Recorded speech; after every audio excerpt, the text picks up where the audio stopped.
Good evening, Okay. everyone. I'll just give a brief introduction about Shivika. Shivika Sabharwal, as she has her own pottery studio, Shivika Pottery, and Shivika Pottery one minute, is a reflection of fun-loving and personable resident artist Shivika, who is creative, passionate, and draws inspiration from nature. Unexpected adverse medical reactions robbed Shivika of some neurotypical traits early in her teens. However, she didn't let this setback hold her back. Instead, she explored different options and finally zeroed in on pottery for her creative expression. So, Shivika will be presenting about her pottery, about her works, and whatever the techniques that she uses. And over to you, Shivika, now. Okay. Hello, everybody. I'm Shivika. I'll be sharing my work. So I was doing lot of hand building and lot of platters and bowls, and I wanted to try some animals. So I saw some videos on YouTube. So and I tried making. So this is a pair of ducks I've made. So and the on the right are the owls by coiling and pinching. These are all done. On the left is a family of chicken. This is a family of sheep by coiling and pinching I've done. This is a pottery exhibition done on the Mother's Day. And I also take kids classes for starting from 4 years.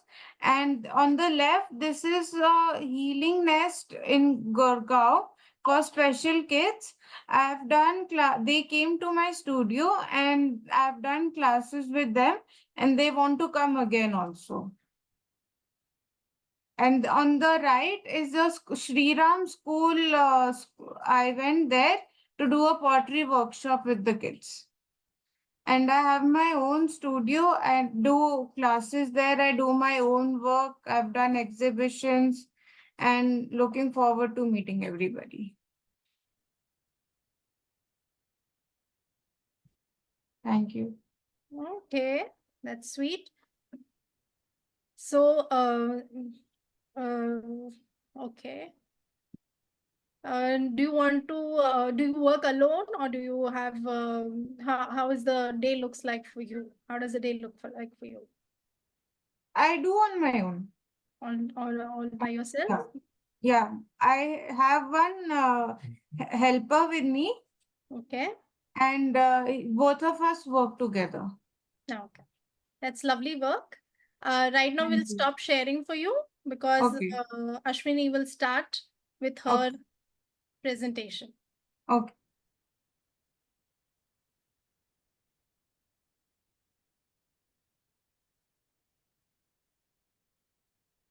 Okay.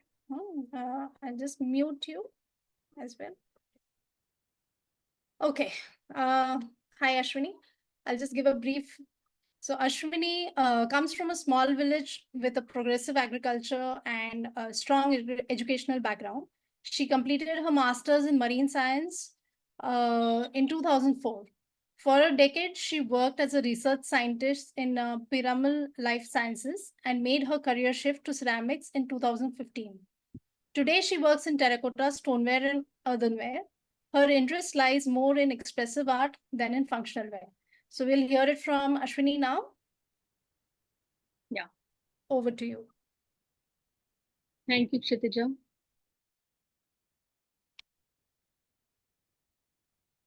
So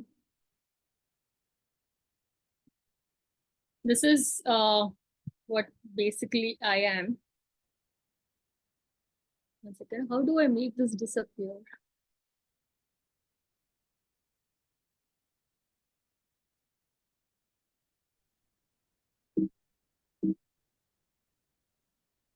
What are you experiencing? Okay. I'm just seeing a lot of people here, and I don't know how do I make this disappear. Can you do full screen? Okay. Can you see my screen?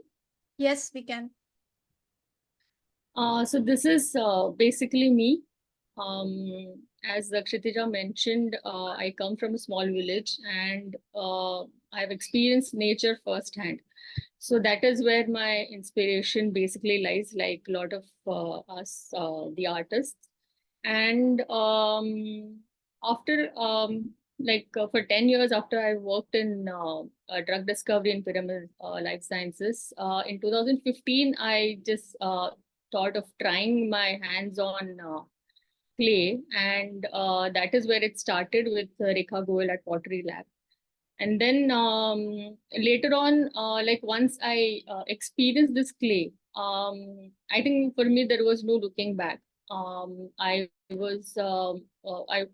wanted to learn more, know more about this medium, because it was not just clay, but there were different aspects. And for ceramic science, ceramic art, I uh, initially, I mean, basically, I experienced that it is a confluence of science and art both.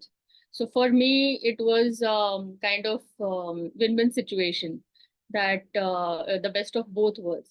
So then, uh, to know more and learn more about this, I started kind of not the residential course, I would say, but doing it like full time, like learning it full time.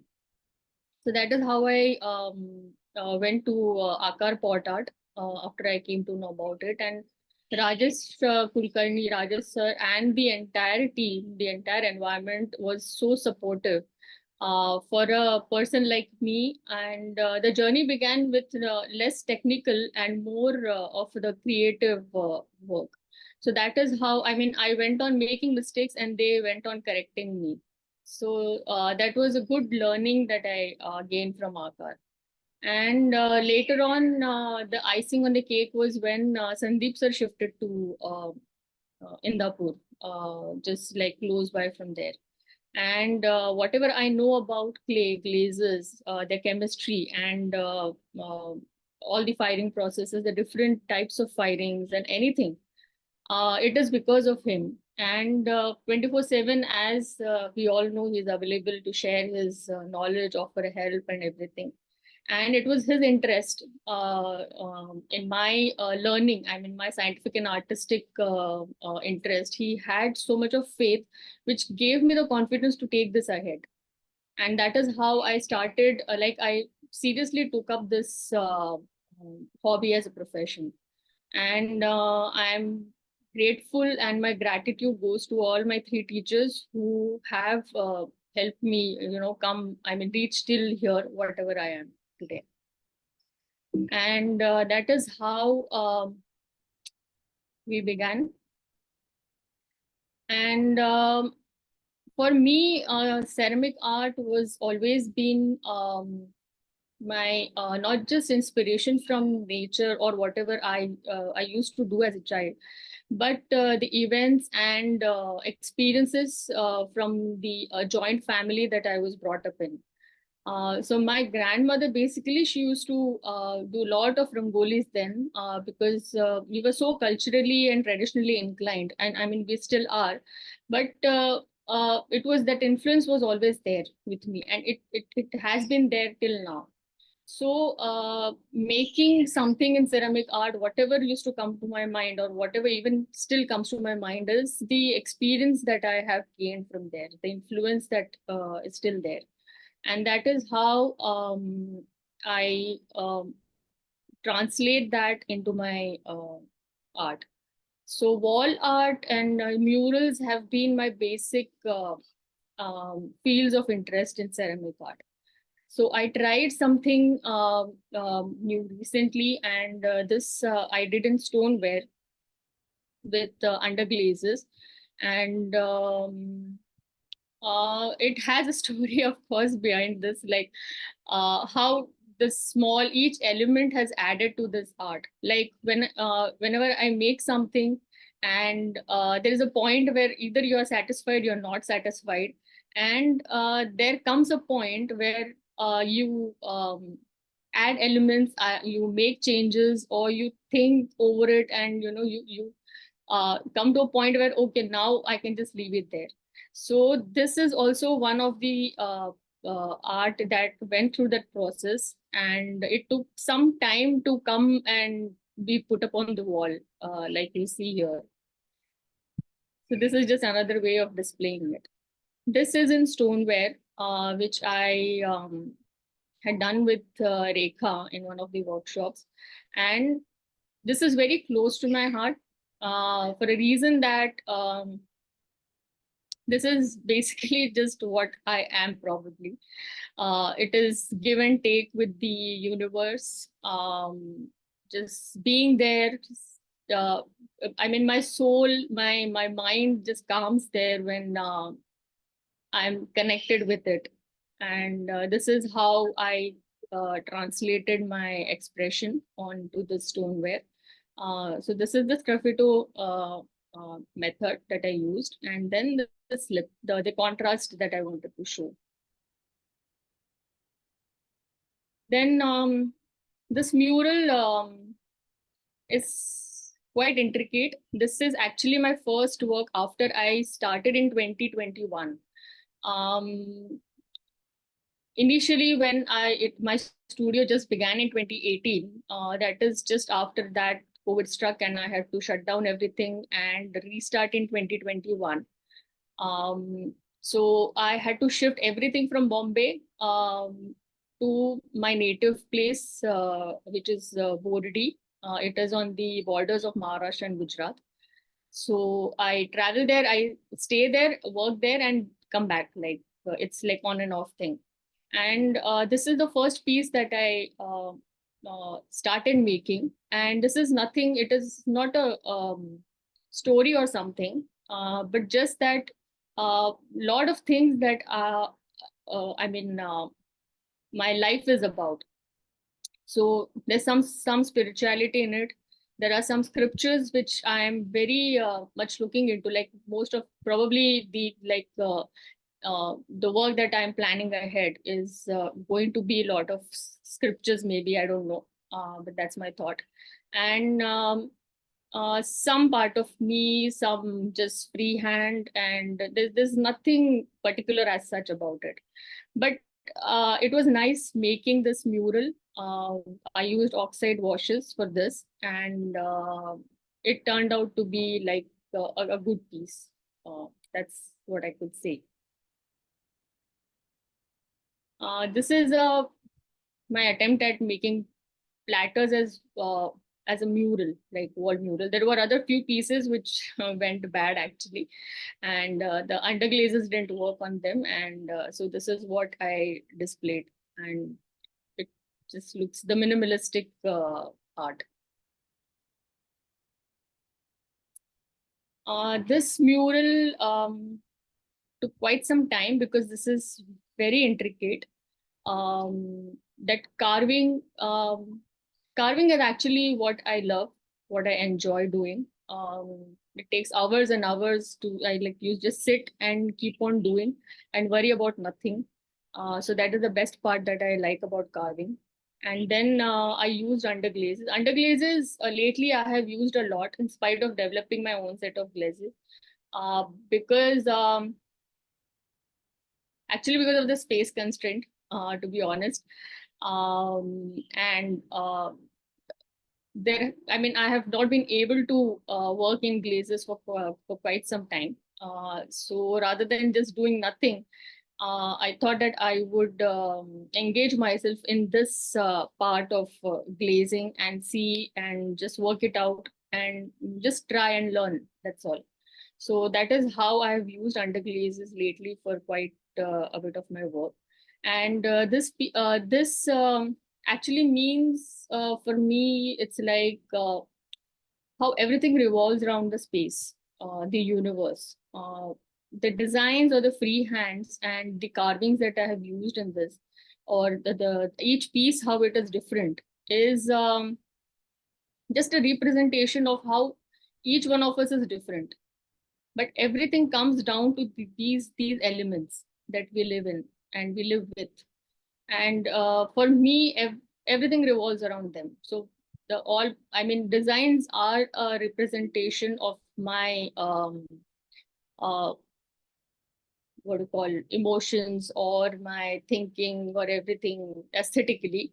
That just goes around all these elements. That is how I have portrayed it here. Apart from this, there have been some customized projects that I did, and one of them is the this project. Actually, as we say, the proverb, "Karm kar, phal ki chinta mat kar." It happened like that here. So this was just a set of two pieces which I made as my gratitude towards God or the Almighty, this universe who has gifted me with this artistic approach and this creative side of mine is because of him.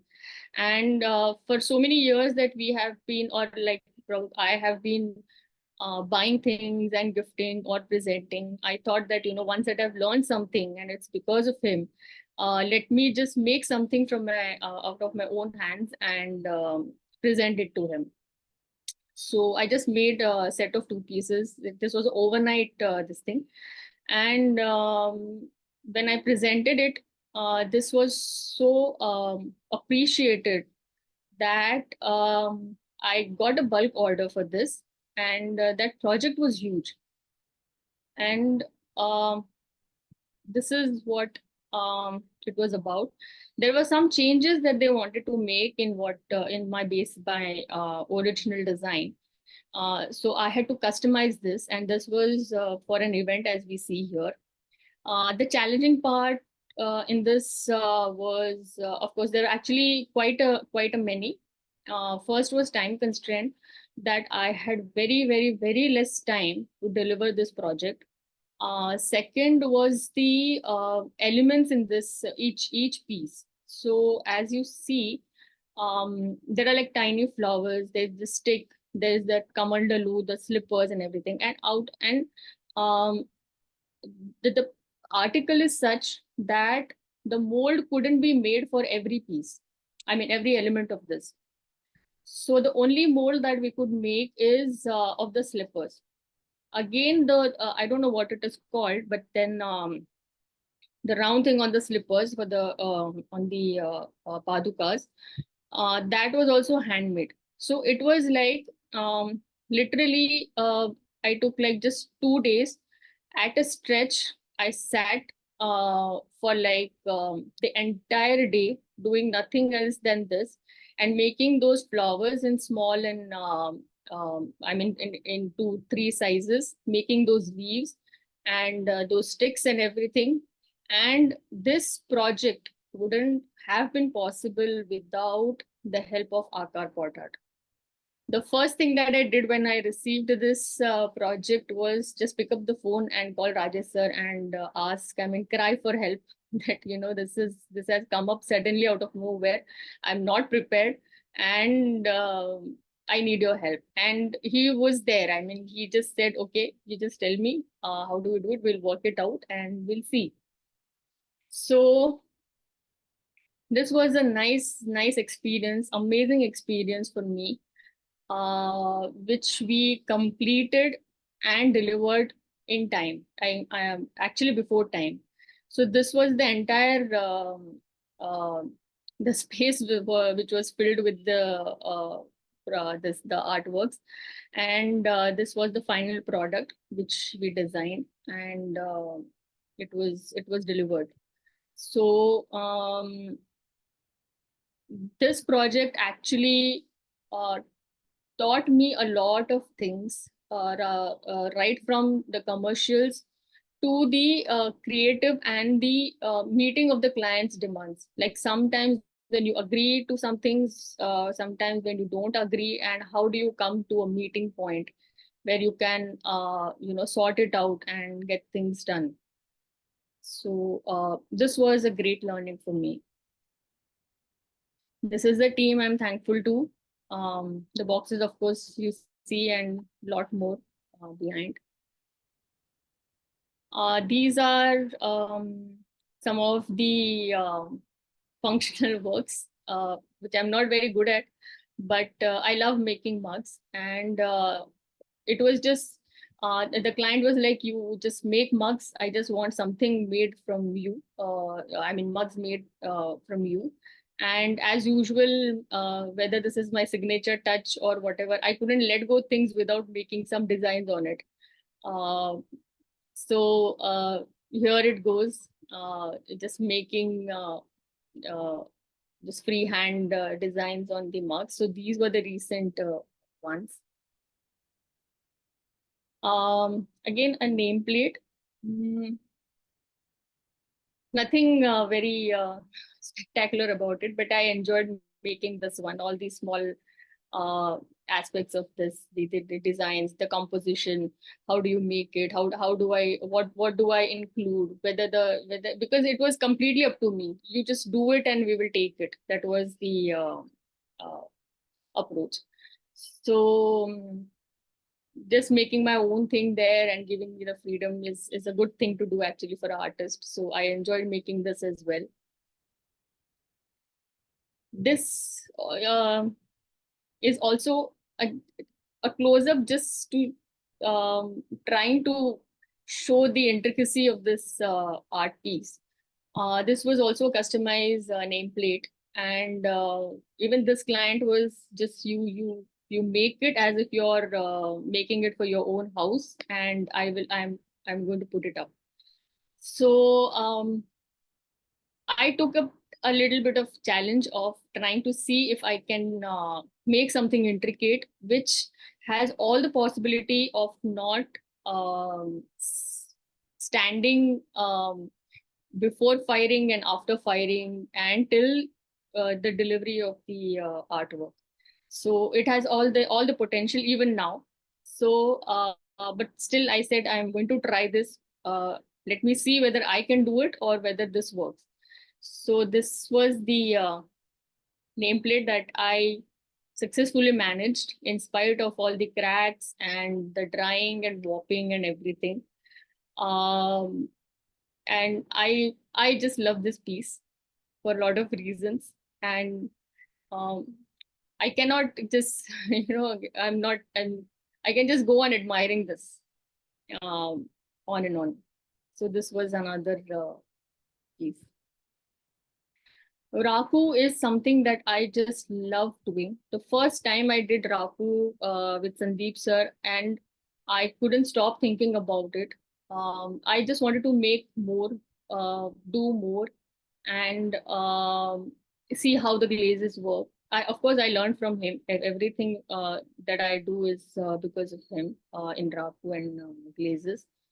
So this was one piece that I tried with making glazes, and it's just a wall mural with some addition of sparrows, and it worked really well for me. I was happy with this piece. Later on, this is from a recent workshop at White and Grey, and the first piece here. This was my deliberate attempt not to make a finished piece, because whatever happens, whatever I do, I always end up making things very neat and tidy and everything. And this time I was very determined not to finish this piece, not to have a finished article, and make it as rough as possible, distorted. There's nothing to be liked about it, probably, which is not possible, but still. So and after the outcome, I couldn't stop admiring this piece. Like for me, Raku is something that each part or each portion of that glaze, or I mean, this is in the small bits and parts. There is so much going on there between the glazes. That there is, whether there's shine, there's crackle, there's merging of two glazes together. There's overlapping, and there's so much. I mean, you have to sit with it for some time and really, really look into the beauty of it. That is, for me, Raku is that. So this is also a similar done in similar glazes. This is very adorable piece for me, which I've already framed and not letting it go. The sketch was, I just did it quite a few years back. And later on, sometime in the last year, when I opened my book and I went through it, I thought that, I want to make something like this happen. And I couldn't think of any other method other than Raku, because I could see the black sky, the dark, this thing, and the other elements, the shining and popping out of it. This time I thought of trying it out in the article just as a test piece, and to see if I have the skill to have those small elements in this, because Raku firing, that it has all the chances of small articles, elements in your piece to fall off during firing, especially the transition from reduction box to the water or the cleaning part. So I said, let me try. Let the article be small, whether the colors show up in a smaller article in small elements, whether it works the way I have imagined or envisioned it, where it would be a landscape, how the moon will be with the speckled effect, whether, and I didn't want this to be a perfect looking, clean work. So there were a lot of things going in my mind when I said that I will try this. And the moment it came out of that box and after I washed it, I couldn't just have to stop flaunting it to everyone. Like crazy, I was going everywhere. Did you see this? Did you see this? It was crazy, totally. And I have framed this already. So this transition I really loved, and I enjoyed making this piece. Wood firing, firing in ceramics is something I'm very fascinated about. Although I haven't learned much, but this was one of my attempt of trying at wood firing and learning something from wood firing. So I tried my a few articles to see that, and this experience was outstanding. Like till I remember, we started evening. This is at Anvi Pottery, of course, and we loaded the kiln and started in evening, and we were doing nothing. The temperature is rising. We're just putting in the wood, and just everything is going smoothly. And I just told Sandeep sir, I said, wow, this is such a nice thing to do. Why don't I do wood firing rather than doing that gas firing and this that? Then he was like, okay, just wait till 1,000, and then we will talk later after it reaches 1,000 degrees. And then there was that movement after 1,000 degrees, rising up to, going up to 1,200, 1,300 was such a huge task and so much of energy that it took. But it was completely enjoyable, and I cannot forget this experience of wood firing. I'm certainly looking forward to trying this again, doing this again, actually on a commercial basis. So these were my little small test articles that I am happy about. There were a few exhibitions that I participated. So this is one, of course, thanks to ICAF, that I had this opportunity to make artworks for this exhibition, and I liked making both these articles, the two articles that were selected for this exhibition,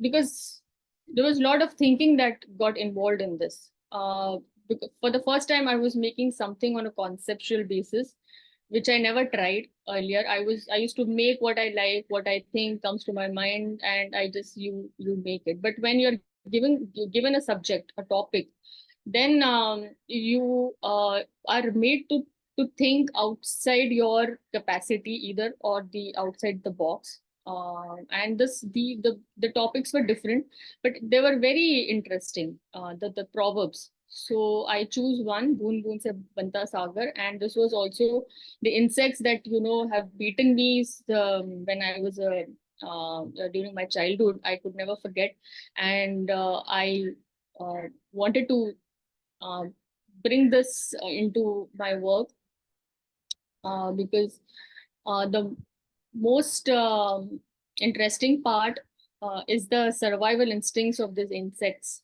and I have learned from them, like for quite some time, and I use that concept here. Epics are also a very crucial part of my life, actually. The stories that my grandmother used to narrate to us. And she would not just narrate the stories or the events, but she would also give us a moral behind it, or a lesson why this happened, how this could have been the other way, or why this had to be this way. So there was a lot of dialogue and conversation. And when it came to proverbs, I couldn't miss. I mean, this was very it came just naturally to me, and I wanted to just portray this in a very simple way.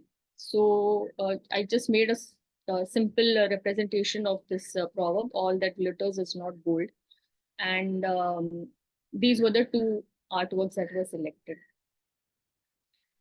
These are some of the moments which I like going back to and experiencing, because there were a lot of people also that we interacted with, and there was exchange of ideas and experiences, and of course some uh, what people did not like about the work, or I mean, not that not liking, but then how better, how different it could have been, or how different the work would have been displayed. So there were a lot of exchange of ideas and good conversations. This was for a recent India Art Fair in Delhi, and this was a rectangular box, and I didn't want to use a flat surfaces for them.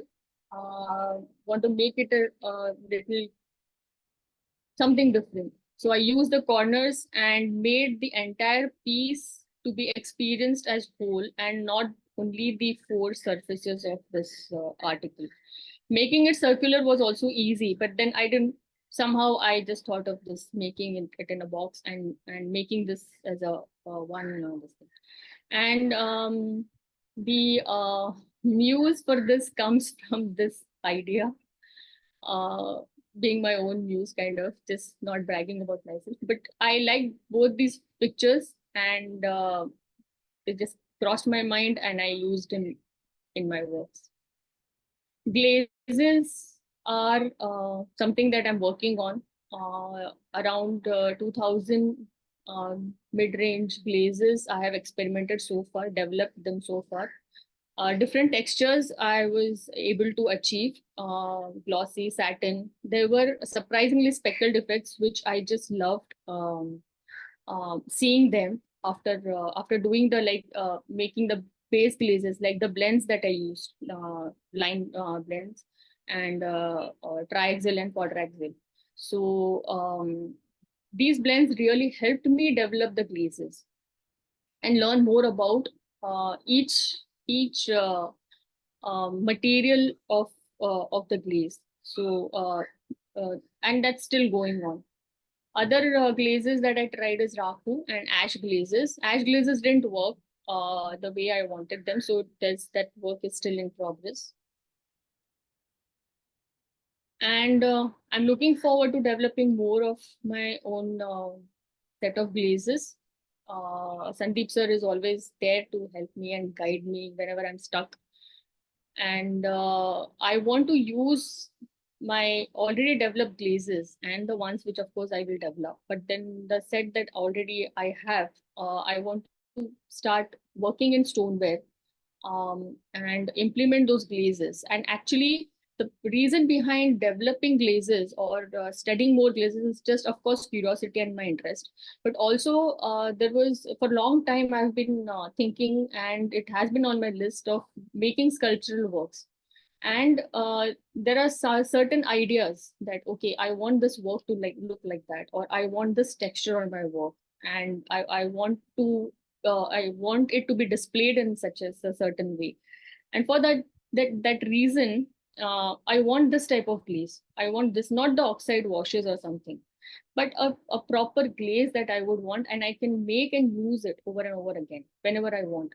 And that is how I decided to, okay, just put that the commercial part or the article making part aside for some time. Let me work on the first the glaze aspect of it. So whenever I am ready with ready for doing a sculptural work, I'm also ready with the glazes, the finish or the look, the way that I want. So that is how I started making my own glazes. I mean, working, experimenting on them. And also raku firing is something that I want to take forward. Probably I'll be working more into using this technique. And of course, the sculptural work that has been on my list for quite some time. So I would be working on them in my upcoming projects. Thank you. Thank you, Ashwini. That was a lovely presentation. Can you stop the screen share? The questions for all the presentations will be taken at the end of the third session, after Sukant's presentation. So can you please stop sharing? Yeah, has it stopped? No. Oops. Oh, yeah, it has. Sukant? Yeah, can you hear me? Yes, can you please share your screen? Okay.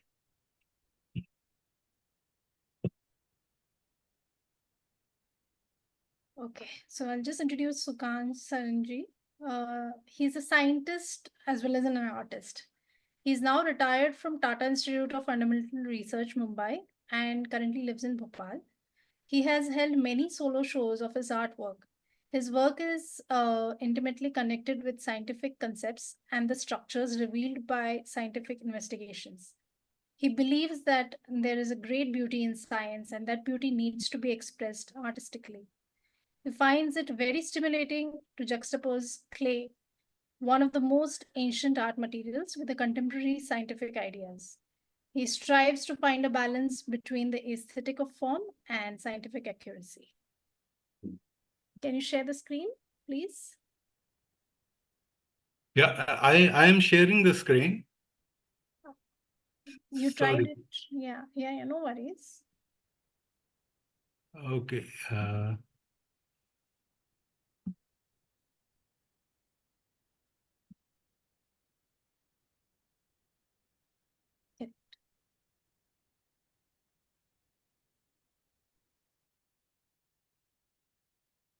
Yeah, can you see that?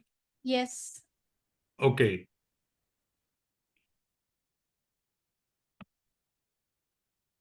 Yeah. So, hello everyone, and I thank ICAF for giving me this opportunity to present my work. So I come to this forum and from a somewhat unusual background. So I was trained as a scientist and I worked at the Tata Institute of Fundamental Research. And I have just recently retired last year. But I grew up in an artistic and a literary environment, and I was attracted to abstract art very early on. And my involvement with uh, the with the art and science, they continued side by side. And my training as a scientist was never in conflict with my artistic uh, expression. and my art was informed and influenced by science, and my scientific work leaned towards conceptual and philosophical. And the two activities continued alongside. So before I show my current work, I would just like to say something about the kind of work I was doing before. My earlier artistic work followed two streams. I was doing abstract pen works and I was doing digital art. So I will now show you some examples of my abstract pen work. In my abstract pen work, I depicted mental and spiritual imagery, and these were externalization of non-verbal mental pictures formed inside the head in response to a variety of life experiences. This was a intensely personal art, and so you might have noticed in this quick viewing that there is this theme of duality of good, bad, big, small, all kinds of, we are surrounded by all kinds of duality in life. So this theme kept emerging in my abstract art, and I will refer to this, I'll have something to say about this later in the talk.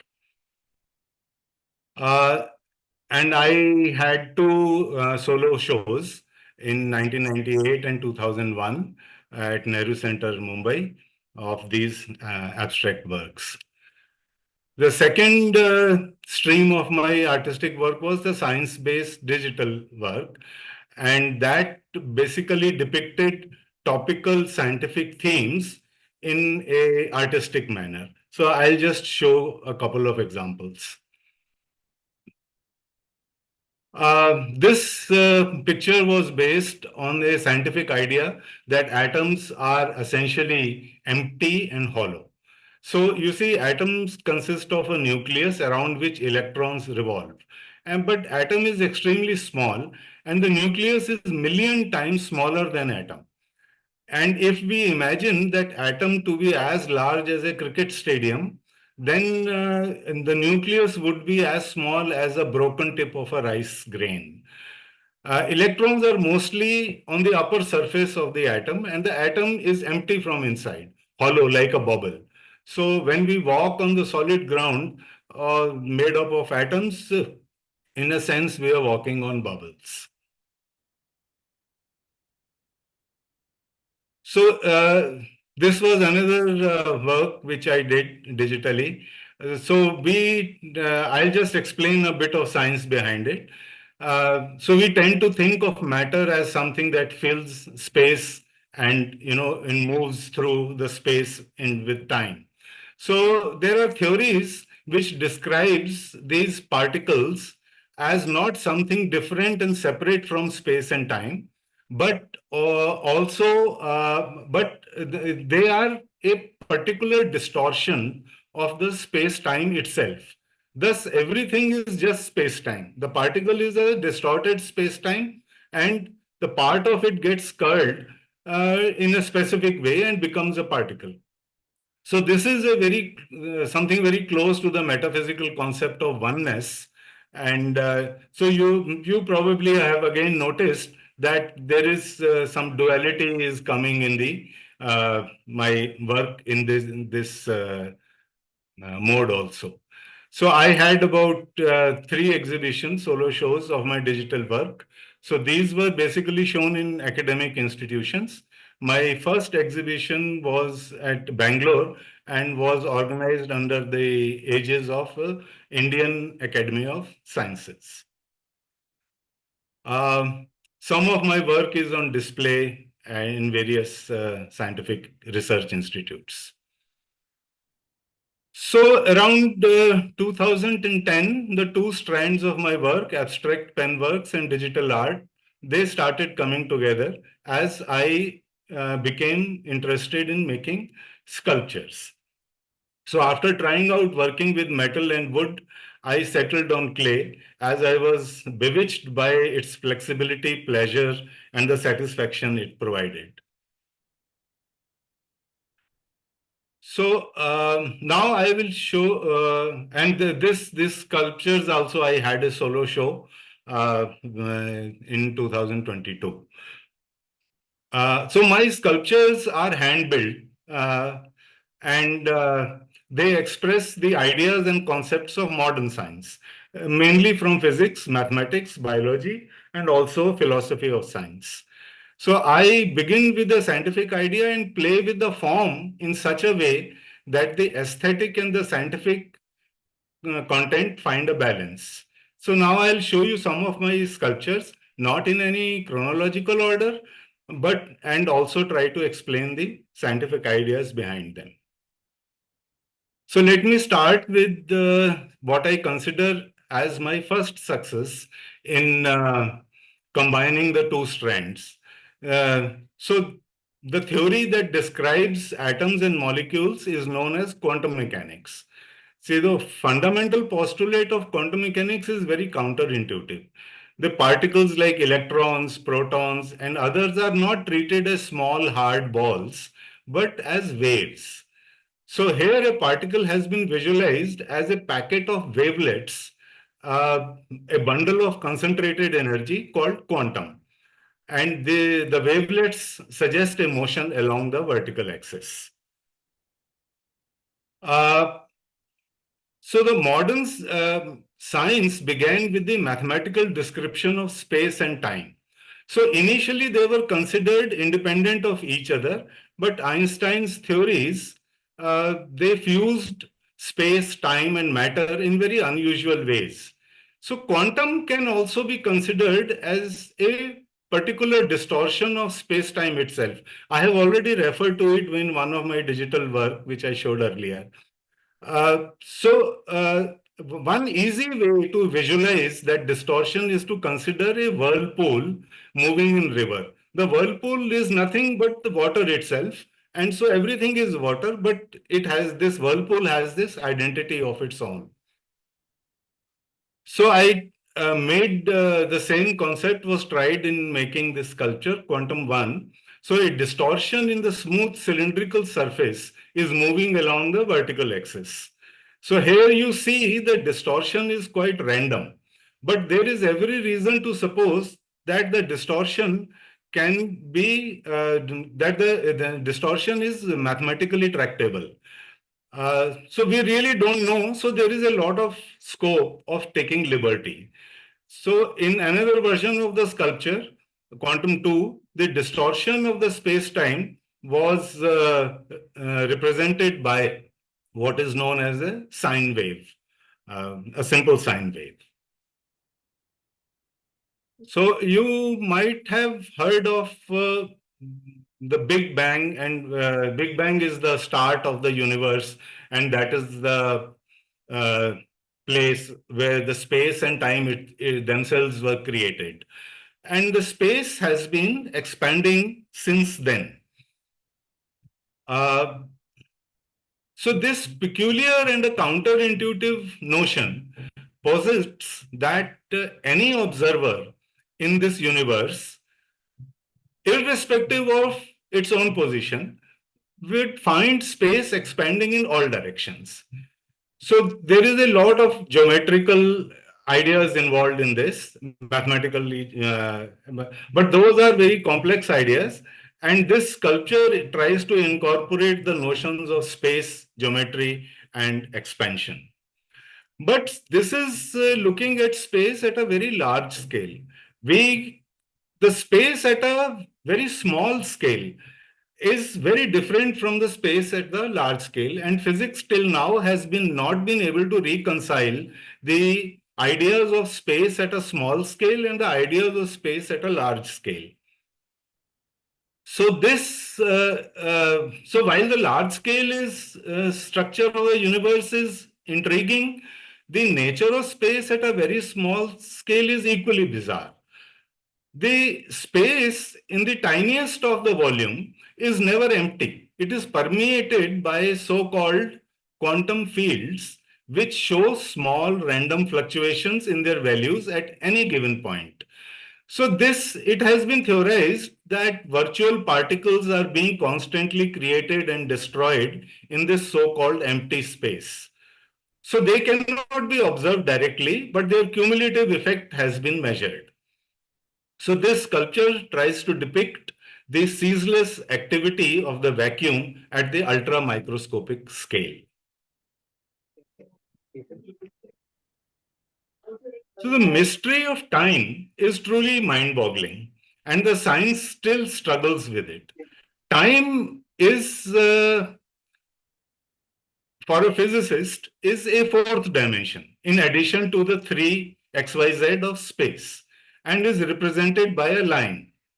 The psychological time, on the other hand, has deep connections with consciousness and memory. I mean, we forget few periods, we tend to revisit something, and we suddenly, out of our memory, some time which was forgotten comes back. So it's all very complicated.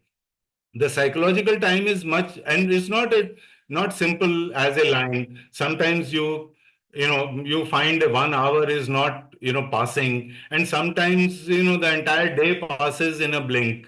So the way you perceive time psychologically is very different. And this sculpture emphasizes this dichotomy. The smooth cylinder represents the linear time of physics, and the curvy projections depict the way our mind perceives time. So sculptures about science may not be necessarily of conceptual and philosophical nature.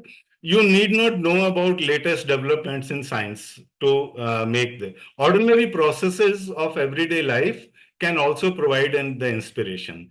So a cup of tea has randomly moving water molecules in it, and some of them acquire enough speed to break the surface barrier. So the emerging molecules condense into small droplets on contacting the cooler air, and these droplets come together to form wisps of steam. The dynamics of this coalescence is complicated and not very well understood. This sculpture aesthetically extends the science of evaporation and coalescence. Sculpture is about the currents in the air known as thermals. I mean, not what we wear, but the thermals as we use in science. So thermals in the atmosphere are used by the gliders, hang gliders, and big birds to soar and move in the air without flapping their wings. Again, the dynamics of these currents is quite complicated, and their structure depends on the temperature. So as we go up in the air, the temperature decreases and the currents become less turbulent. So I have tried to include this aspect in this sculpture. The currents are denser at the bottom and become rarefied at the top.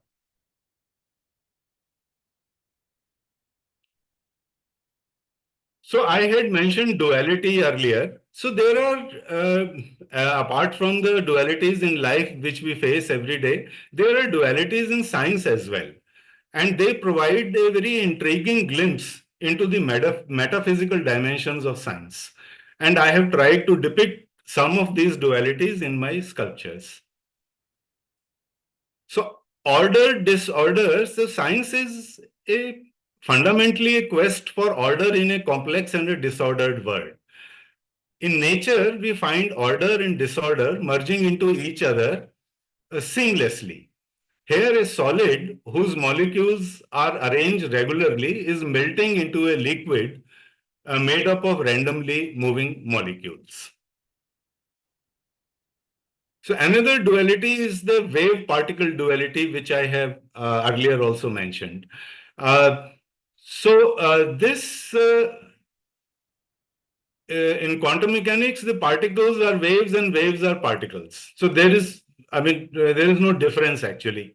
So this duality permeates, in fact, all the modern physics.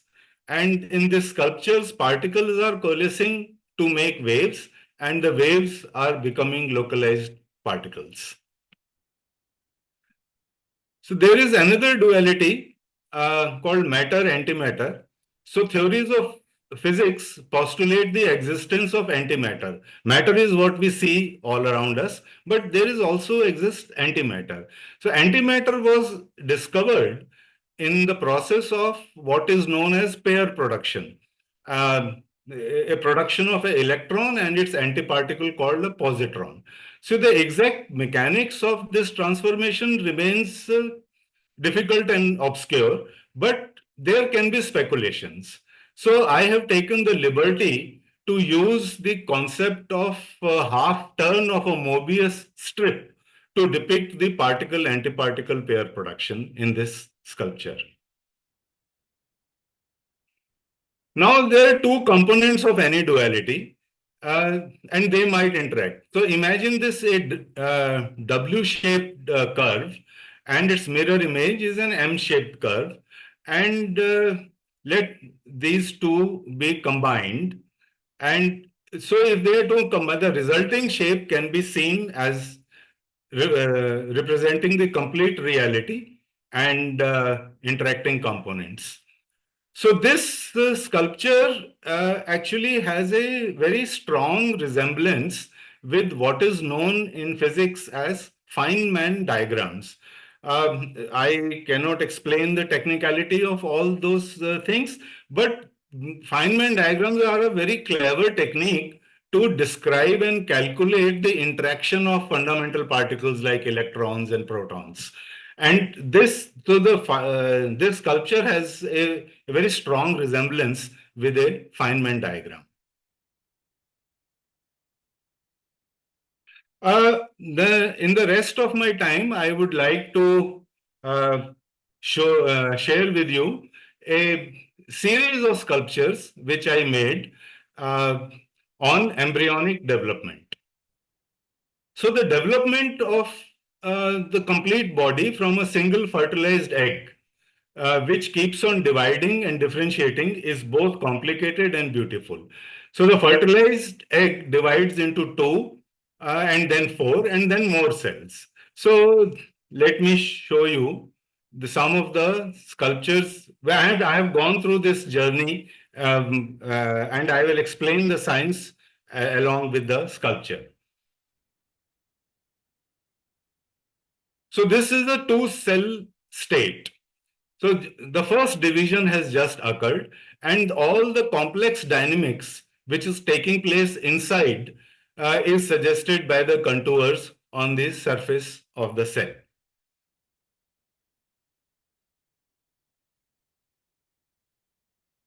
So now as the number of cells increase, and they reach about 30 or so, they start looking like a mulberry fruit.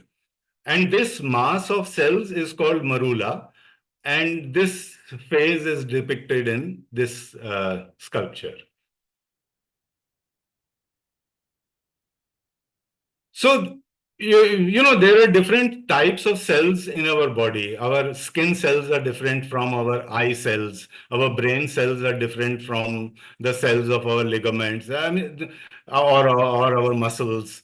So each organ of our body has a different kind of cell.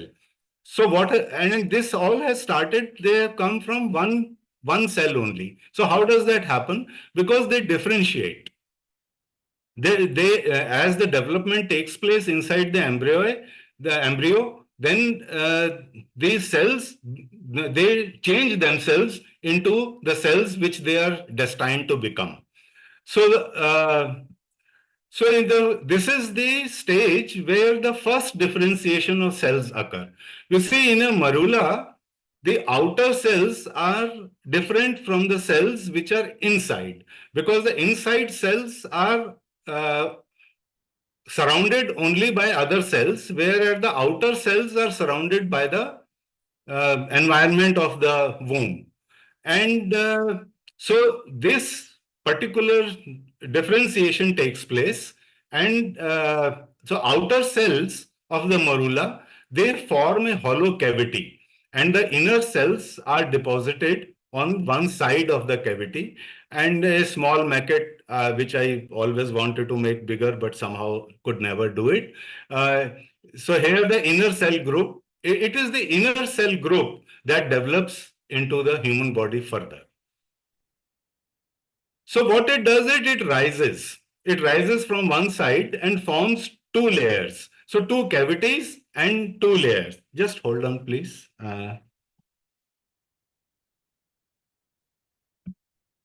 So they form two cavities and there are two layers. So one is called the epiblast, other is called the hypoblast. So a kind of a disc is formed. So I made a sculpture to show this, and I have taken the liberty to show it curved because I wanted to emphasize that this bilayer is actually rising. So till this time, the cells are basically random, and we don't know where the head will be and where the our bottom part of our body would be. Now, but there is an impending polarity. So I have tried to depict that impending polarity in this thing, and that polarity takes place in the next stage, where a structure called primitive streak is formed on the disc in one of the layers, in the epiblast actually. And this appearance of primitive streaks establishes the bilateral symmetry. We have left and right, and then top and bottom. This very interesting that so these ideas were used to make this sculpture. So primitive streak is formed where the future trunk would be. So it is not our head which is made first. It is our trunk which is made first. And the first visible sign of our body is where our bottom would be. Actually, this is a fact which alone should make us humble. So this appearance of the primitive streak is actually a result of a very complex dynamics, biochemical dynamics, which take place in the two layers. And in this sculpture, I have taken the liberty to show the two layers separately, highlighting the interaction between them. So now if it becomes technical, please don't worry. There are just a few slides more. So by the 17th day, a third layer comes in between the two layers. So this is called a mesoderm. And this layer becomes more prominent. And then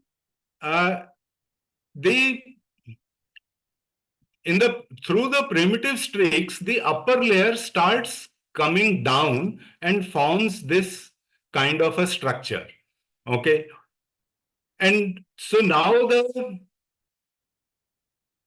our developed body is at this stage is made up of these three layers. So they are called endoderm, ectoderm, and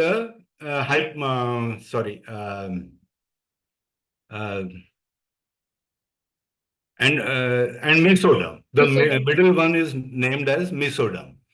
Okay. So it is on 20th day, we have a well-made groove. So it makes a groove, and which later separates from the ectoderm and forms a neural tube and joins the mesoderm. And the mesoderm, around that mesoderm starts developing what will be your spinal cord. So this is the beginning of making of the spinal cord.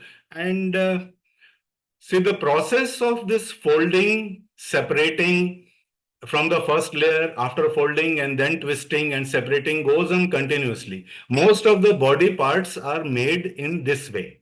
The sculpture shows what is known as the invagination of the ectoderm to form a neural tube. I have not shown the mesoderm here for the sake of clarity. And so this is the neural tube which is forming, and it will later develop into a spinal cord and a brain. So now let us look at this scene from the above. This is the view of the 20th day showing the formation of the neural tube. By day 22, the neural tube has begun to close and the mesoderm has begun to form the structure which are the progenitors of vertebra. So a day later, the zipping is complete. And so this sculpture was made to depict the process of refolding and zipping from a different point of view.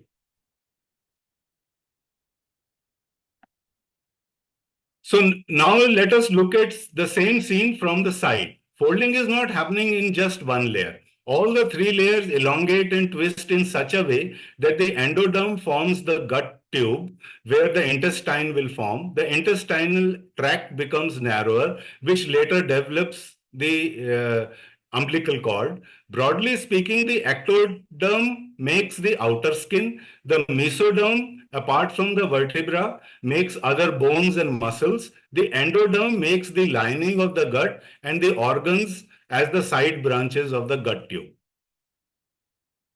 So, and now just 4 weeks after the fertilization, the embryo has started looking like this. Faint echoes of human form are just discernible. The development has been unbelievably fast.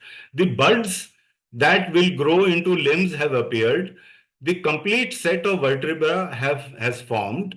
The embryo now has a working central nervous system and a primitive heart that is pumping blood.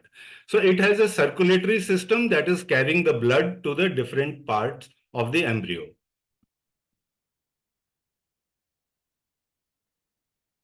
So this sculpture has been made as an abstract picture of this creature.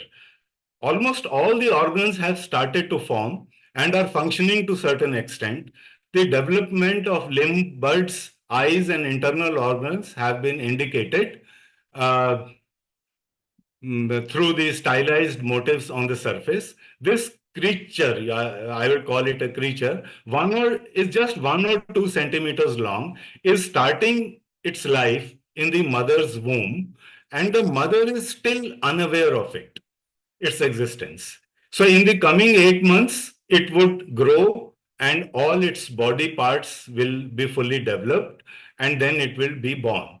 So the issue of the onset of consciousness is debated a lot. So when does consciousness begin? We have consciousness, we are conscious now. We are conscious at the time of birth.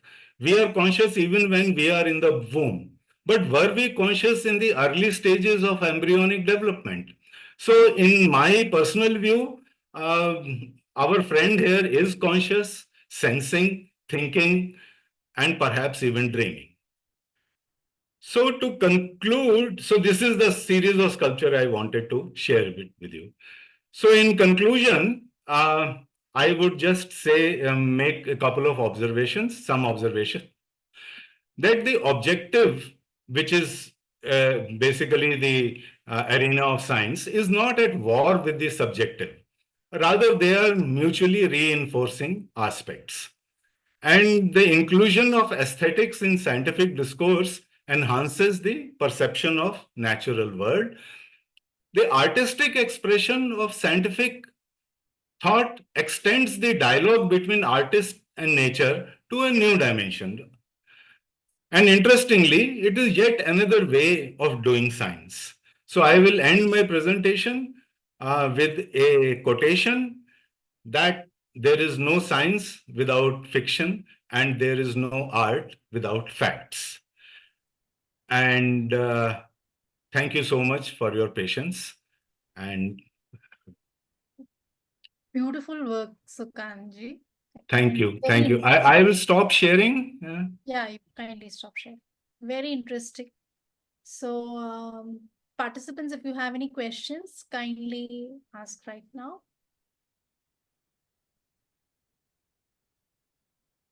So, Sukantji, I have a question. I didn't see much of your pieces being glazed, as I had asked while sharing.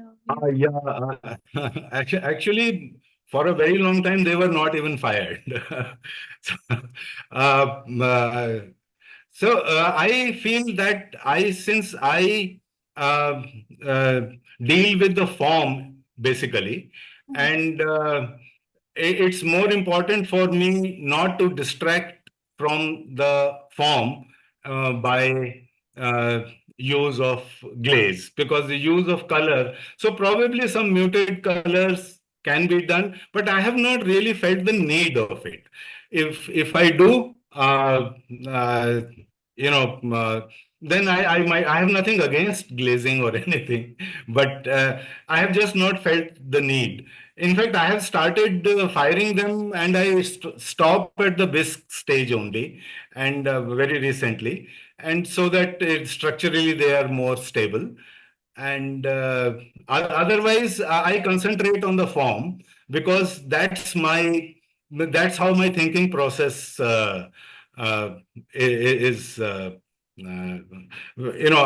I am not thinking in terms of colors, or I'm thinking in terms of form. I mean, how the form will depict the scientific concept. So this is what stoneware that you use? Yeah, mostly stoneware. Few of them has one or two. Actually, most of the series, they were made by marine clay. Clay which is found near the seashore. Ah, Okay. So if you go a little, have that, but that doesn't fire at well at all, because it has so many salts and God knows what is there in it. So, but it was readily available. My institute was near the seashore, and so whenever some digging was taking place, I will just take some of the clay and make it. But mostly stoneware. Yeah, mostly stoneware. And so I saw a lot of those intricate works. So those are carved or you have scooped out? Was it? No, most of them are basically made by coiling. Carving has been done very, very, very rarely. Okay. I mean, some carving, some finishing has been done, but that is at the surface treatment rather than, the deep carving is not. I do it by layering the thing. I have a question for you, sir. Yes, please. It's actually, transporting back to a classroom, which I really enjoyed. I wish we were taught in this way, but similarly, I would like to ask if you use your sculptures to teach as well. Well, I mean, in principle, it can be done. But let me say, so some of my work has been used at the science fairs. Science fairs happen for school children, and so some of my work has been used to expose children for those things. So yes, in principle it can be done, but I mean, for me it's more of a you know like extending the dialogue with the nature. I am a scientist, and I know nature slightly differently than what is generally perceived of nature.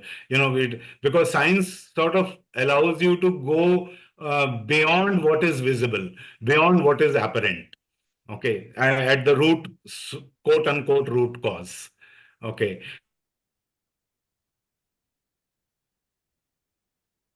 But it is equally beautiful. So I respond to that beauty as an artist, and I just do it. Yes, yeah, it can be done, but it will probably require some educationist or a teacher to sit down, together. It has to be a collaborative thing. I probably will not be able to do it on my own.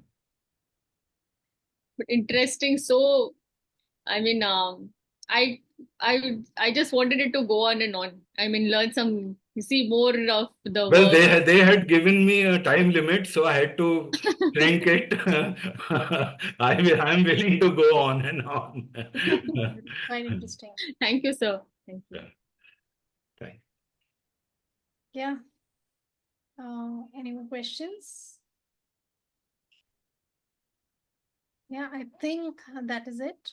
I think I want to just say thank you, Sukant ji and Ashwini, Also, I want to tell others, please put your name for the presentation and send us your profile and photos and videos for the Instagram profile, because we really want to put members' work. So, but and till now, like we बहुत कम लोगों ने भेजा है, right? Kshitija कुछ है हम लोग के पास, so Yes.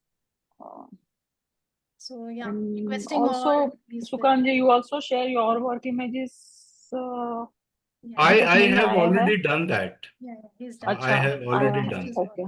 Yeah. ठीक है, so then we will put on the profile also. Yeah.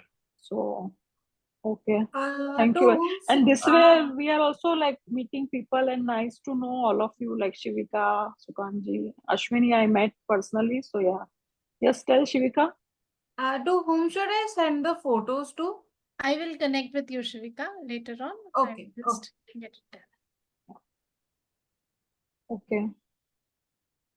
Yeah, that's about it. Thank you. Okay. Yeah. Thank you.